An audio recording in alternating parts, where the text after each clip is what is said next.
Main topic na binabanggit natin kanina, yung tunggalian, sabi nyo, may nang-agaw na posisyon sa Senado.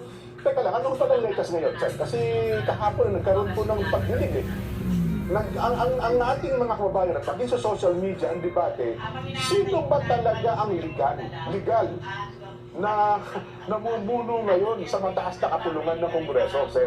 Pag-usapan muna natin na kung sino ang nasa legal kasi yun lamang ang pwede nating pagbasihan. Ay, tama po kayo. Kung sinong grupo ang dapat napakinggan, kung sino may otoridad at kung sino ang legitimate na nasa kanila. Yung Opo. beat. Sabi na, hawak namin ang beat din. Hawak natin ang dito. Pati yun, napag-aralan ko na eh. Opo. Kasi ang ginawa nila nung June 3 yata yun, Jen, Aha. 2026. Sila yung nagpasimuno ng ramp session eh. Ngayon na sila nagsasabi na ang ginawa naming pagdinig kahapon ay bahagi ng ramp session. Liwanagin natin yun, Jen. Yung June 3, 2026, para i-describe natin yun ay isang naked power grab. Okay. Opo. Walang ibang description kung hindi inagawan mo talaga ang totoo at legitimate na leader ng Senado na si SP Alan Cayetano. Oo. Kasi bumase tayo sa saligang batas mismo, Jen, para sa ganun patunayan natin kung sino ang nasa legal. Tama na po, Sen. Tama kayo kasi parehas gumagamit ng saligang batas, ha? Oo. Kaya kami mga pagkaroon yan, eh. Gumagamit sila ng batas ng pamali. Ayun. Kinakailangan maliwanagan natin. Kaya naman kahit na hirap na ako sa aking mga gawain dyan, Opo. talaga pinipilit kong makarating dito dahil alam ko maraming mga tao ang naghahanap ng katotohanan Oo. kahit na pamali ang kanilang pagpapaliwanag. At may naliligaw, Sen, ha? Ay talagang yun ang sinasadya nilang gawin eh. Mm-hmm. Manlinlang at manligaw ng ating kababayan para hindi nila malaman ang katotohanan. Opo. Yan magmula noong June 3, 2026 hanggang ngayon. Yun po yung Wednesday, Sen, at Senator Dormen. Sinidya, actually yung sinidya na yan, matagal na yan eh. Inulit lang nila, baka nakalimutan nila na merong Joint Resolution number 4. Aha. Ang nakapapirma ron po ay si dating Speaker Martin Romualdez at saka si dating Senate President Jesus Codero. Okay, Joint Resolution number Oo, 4. sinasabi talaga yung June 6 hanggang July 26. Sinidya na yan. Okay. Inulit lang nila. Oo. Marami silang pagkakamali. Una ng pagkakamali, baka hindi nila nabasa ng tamang-tama Opo. yung saligang batas. Gusto ko magsimula doon dyan eh. Opo. Doon sa rule, saligang batas muna dyan para hindi tayo magkamali, ano? Opo. Sabi ng Article 6, Article 6, opo. Section 16, Paragraph 1 ng ating saligang batas. Basahin ko na sa English yan. Sige Madali, po, sige madali po. namang makaunawa ang ating mga taga-subaybay. Magagaling lahat yan eh. The Senate shall elect its president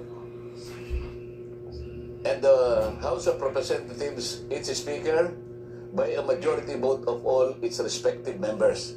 All of its respective members. Dalawang chambers kasi ang legislature dyan. Oho. Isang Senado Isang kamara. at isang Kamara, kung tawagin natin ay House of Representatives. Opo. So sabi niya, ang Senado, i-elect niya yung President at sa panig naman ng House of Representatives, yung Speaker. Isa lamang ang standard by majority vote of all its members. Ayan, opo. Ngayon, ang Senado madaling kwentahin kasi 24 lang yan. Kahit anong gawin mo eh.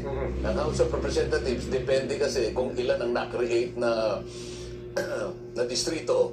Opo. So naglalaro yan sa between 300 to 310, ano? Yeah. Plus yung red list, yung party list representative. Oh, pero Opo. tayong mawawala, pag-elect ng isang leader ng Senado at saka ng House of Representatives, ang palaging ginagamit ay yung majority of all members. Opo. Of Ngayon, all members. Binibigyan natin yung posisyon sa, no? Of all members. Oo, actually yung iba binibigyan pa ng distinction yung of all members saka yung of all its members. Pareho naman yun eh. Okay. Doon sila gumagawa ng kung ano-anong kadahilanan para pilipitin ang nakasulat na napakasimple. Opo. Okay?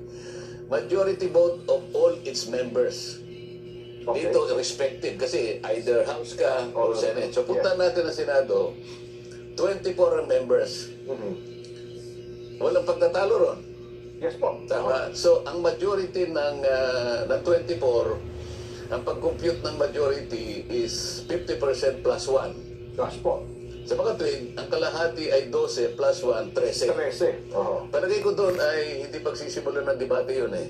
Okay. Mali- Tama rin po. Alam na Oo, Sen. malinaw Opo. na malinaw. Opo. Oo. Ngayon, puntahan natin naman yung rules ng ating Senado. Okay. Yung rules ng Senado ay kailangan natin puntahan para malaman natin kung consistent siya doon sa sinasabi ng saligang Masaling batas. batas. Oo. Oo. Nasa Rule 2 naman ito, Section 1 din. Ano? Opo. Na- Senate rules na po yan, ha? Senate rules na to. Yes po. Rule 2, Section 1. Sabi niya, the Senate shall elect in the manner herein provided a president, Opo. a president pro tempore, Okay. a secretary, and a sergeant at arms. So yung apat na yung posisyon, oh. These officers Okay. shall take their oath of office before entering into discharge of their duties. So, punta tayo ngayon sa Section 2. The officers of the Senate, binanggit ko na sa iyo kanina, yung apat, the Senate, the Senate President, Pro tempore. Senate Pro Tempore, Secretary, and Sergeant at Arms. Sabi Opo. niya, the officers of the Senate shall be elected by the majority vote of all its members. Ano rito po of all its members? So pareho rin, Opo. sabi niya, by the majority vote of all its members. Opo. O ede, paano ngayon yan? 24 ang senators. Oho. Sa mga tweet, mapa sa ligang batas, mapa sa tuntunin ng Senado, nire-require na ang pag-i-elect ng mga opisyalis ng Senado, ito at the beginning, itong apat lang, ay sa pamamagitan ng majority of all its members. Ayun, oho. Ngayon, at na-compute na natin kanina, ang majority ay 13. Yes po.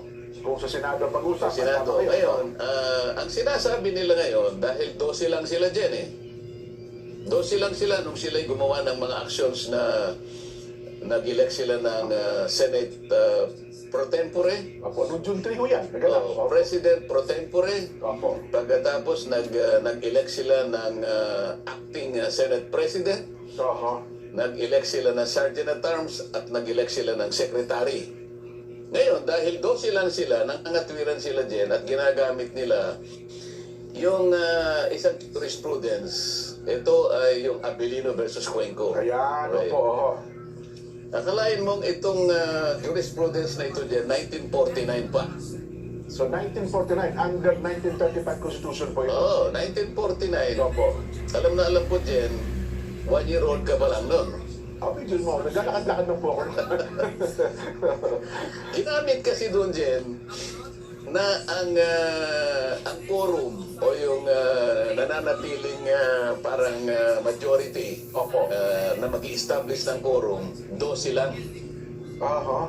Dahil noong panahon na Ano yun, man itong pangin? 24 din po sila doon, oh. 24 pa rin. 24 din, oo.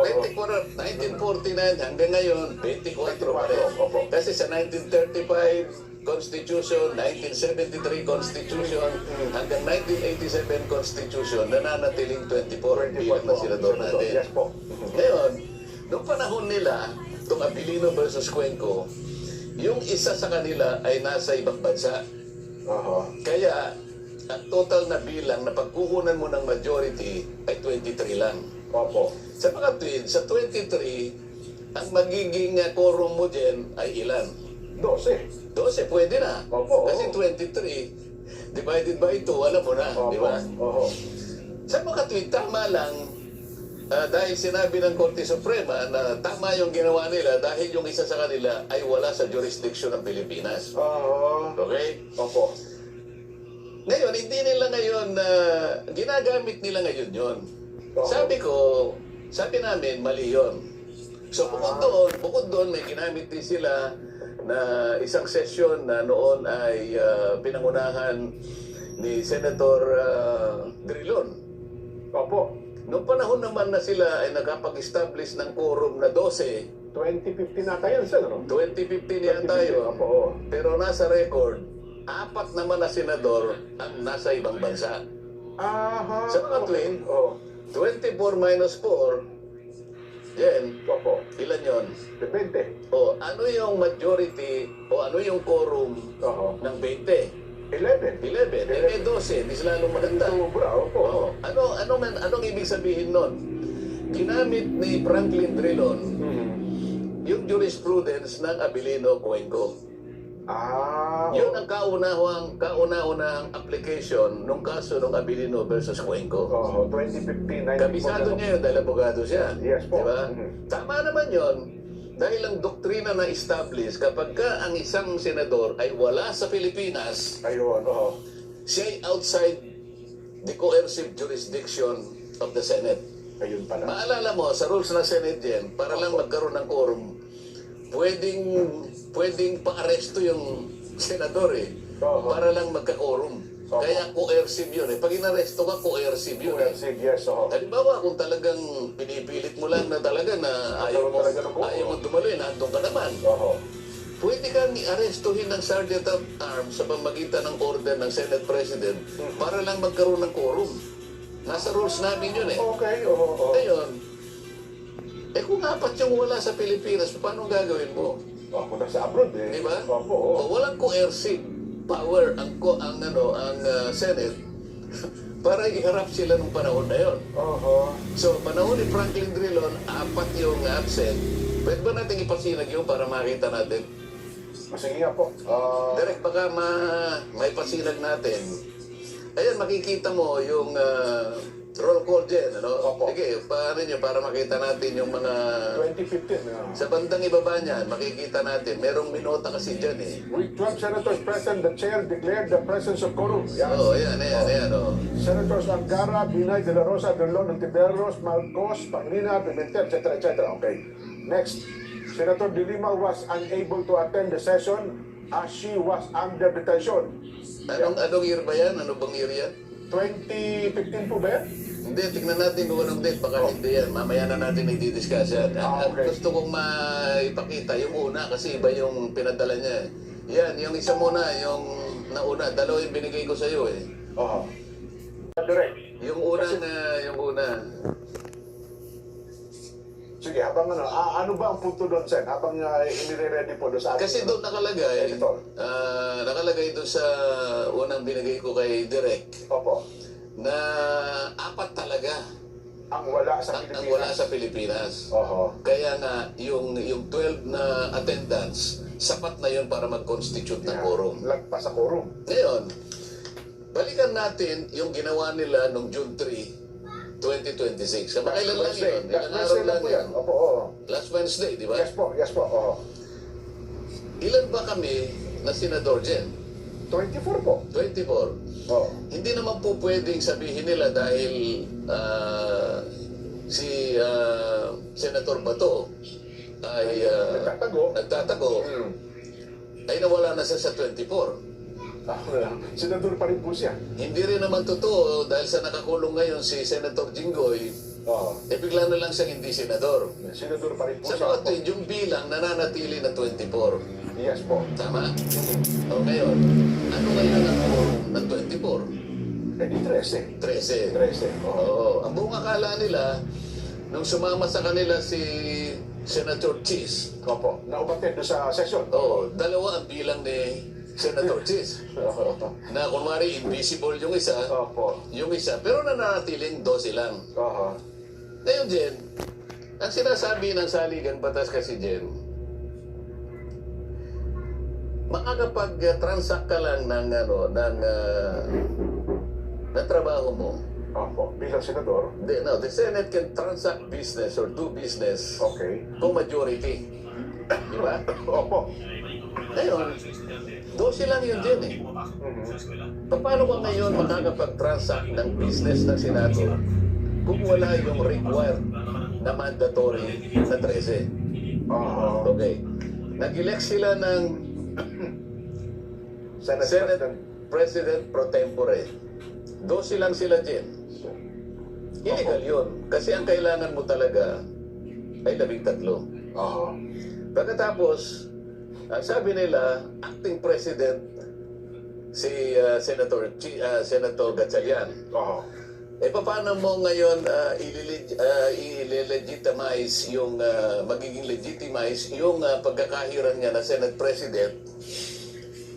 Unang-una, para ikaw para mapalitan mong Senate President, valid yung ginawa niyong aksyon. Oo. Ibig sabihin, 13 sila. Opo. Pangalawa, paano mo naman papalitan si Senate President Alan Cayetano. Alan Cayetano? Eh, sa liwanag ng rules namin din, kailangan lang palitan mo yung acting, yung nananatiling Senate President. Una, wala siyang, basically hindi siya makakagawa ganap ng tungkulin. Oo. Unang press talaga, wala. O kaya nag-resign siya. O kaya namatay siya. Ayan, O kaya talagang incapacitated na permanently. So magtatalaga ngayon ng acting Senate President. Opo. Sa makatid, lahat ng ito ay wala eh. Oo. Paano mo papalitan ng Senate President? Una, illegal yung ginawa ninyo na pag-i-elect ng President pro tempore. Oo. Hindi mo rin pwedeng palitan si Senator Loren Legarda na siya ang nahirang na Senate President pro tempore Oo. dahil buhay pa naman siya eh. Yes po. Hindi sa AI. Hindi siya, Hindi sa AI. hindi sa AI. Oo. So, paano ngayon ito? Paano nila sasabihin ngayon na ang kanilang ginawang mga aksyon doon sa kanilang naked power grab ay batay sa tuntunin, Oo. batay sa Constitution? Mali po yun eh. Oo. Yun ang unang batayan kung bakit natin sinasabi lahat ng ginawa nilang aksyon, lahat ng ginawa nilang pagdidesisyon, kung ano man yun, walang base yan sa saligang batas, walang base yan sa Constitution. Oo. Ito pang isang dyan na kailangan malaman ng kababayan natin kung bakit yung 12 ay kailanman ay hindi magiging batayan ng legalidad o legitimacy ng kanilang ginawa. Opo. Halimbawa, noong May 26, 2026 Jen, yung mga members ng Bendalo, Okay. Oo. May 26 po ito. Oo. May 26, kaya tinawag ko na members ng Bendalo dahil palagi nilang binabaluktot ang mga batas eh. Oo. Ang saligang batas, kanina diniscuss natin, 13 kanya ang majority, 13 ang quorum. Opo. Tama? Sa tuntunin namin, 13 pa rin. Pati sa pag-i-elect ng mga opisyalis ng Senado. Pero noong May 26, 2026, yung mga miyembro ng Bendalo, nag-walk out. Yun yung walk out. So yes po. Oo. Nag-walk out sila. Noong panahon na yun, Jen, natatandaan ko, 11 kami. Oo. Kasi si Senator Bato at saka si Chis Escudero, wala. Okay. Kaya 11 kami. Si Chis Escudero, alam mo na kung bakit wala doon sa session hall. Opo. Oo. Okay. Si Chis naman, absent, wala din. So, dahil 13 kami, minus 2, ilan? Edi 11. 11. Opo. O kami ang 11 noon. Sila naman, 11 din. Yun nag-walk out. Oo, 11. Ngayon, dahil pinopropose ko na i-amend namin yung aming Senate rules, Opo.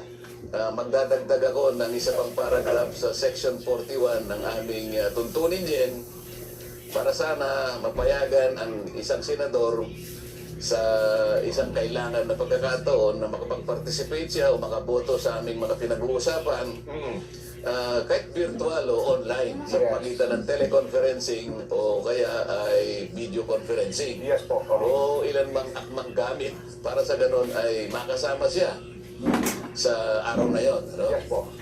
Mahigpit nilang tinututulan yon dahil ang buong akala nila yun ay para lamang kay Senator Bato o kaya kung sino pa yung susunod na makukulong. Kung sino man. Oo. Ano naman, hindi pa naman nakakulong si Senator Jinggoy. So, inaakala nila makukulong sa amin si Jinggoy, si Senator Joel at saka si Senator Chief. Dahil pare-pareho na silang may kasong plunder eh. Yes po. Pati nga ako, pinlander din, di ba? Oo. Eh, Oo. mahigpit nilang tinututunan yun dyan dahil inaakala nila na magagamit namin kagad yun. Sakali mang malagay kami sa ganung kalagayan. Yun ang kanilang pananaw, yun. So makikita mo doon, talagang hindi sila kakampi sa amin talaga. Gusto nga nilang makulong kami at hindi namin magamit yung idadagdag namin sa saligang batas sa aming tuntunin.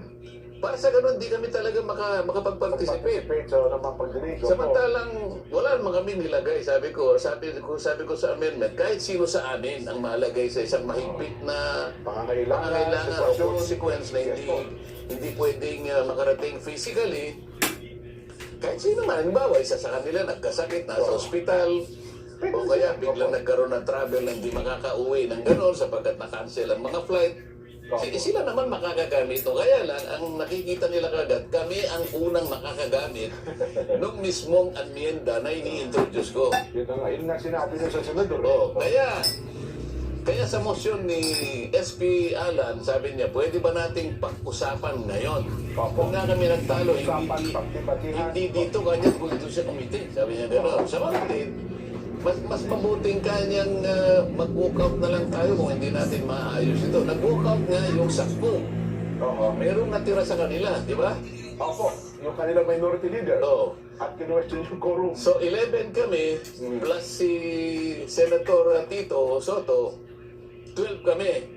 Sabi niya... Warm body na nasa plenaryo ng tayo. Sabi niya, is there a quorum? Alam niya nang nawala ng quorum, nag-12 na nga kami. Tama, Jen? Tama po. Ulitin natin, kasi baka mamaya hindi masyadong naintindihan ng kababayan natin. 11 kami, 11 din sila. Kaya lang yung 10 nag-walk out. Isa na lang ang natira, so 12 na lang kami. Yes, tama kayo. Sa mga sa 12, walang quorum. Tama? Wala po, 50-50.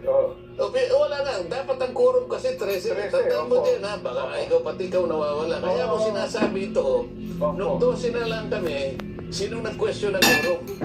Tito Sen, sabi niya, do we have a quorum? Wala na, dahil 12 nga eh. Bakit nung ginawa nila na June 3, pinipilit nila na mayroong quorum? So, they questioned the same number of quorum, pero ginamit nila noong June 3. Hindi pa naman malayo yung May 26 eh. Sa June 3. Halos isang linggo pa lang. Tama kayo. Yan ba mahirap intindihin?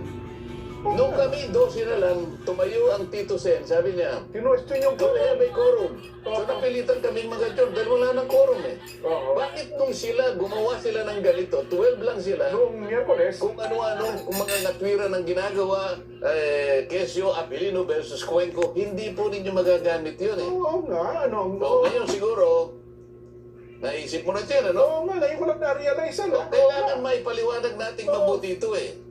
Sila mismo ang kumwestiyon ng quorum dahil 12 na lang kami, pero pinipilit nilang may quorum kahit 12 sila, pagka gusto nila.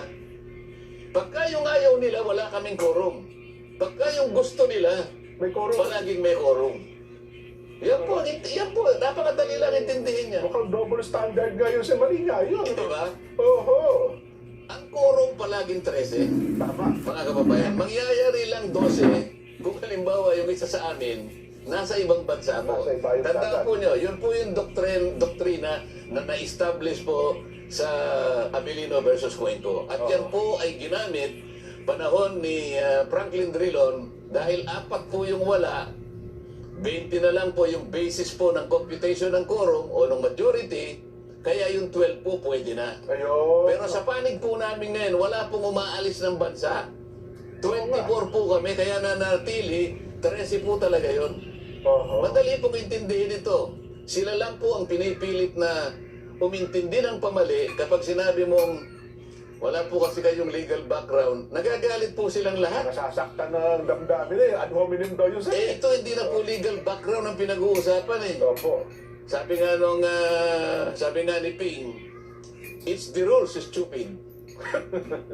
Meron pang stupid. Ang sasabihin ko lang sa kanya ngayon, hindi naman rules eh. It's arithmetic, stupid. Hindi ba? Yes po. Arithmetic lang ito eh. Nagtatawa itong cameraman natin kasi nakukwenta niya eh. 24 divided by 2 plus 1. 13. Kanina ko gumamit pa ng calculator. Tinitingnan ko eh. calculus pa nga ginamit yung calculator. Simple nga niya. O nga naman, ano? Oo. Di ba? Oo. Ano na yan? 24 divided by 2 Opo. plus 1 equals 13.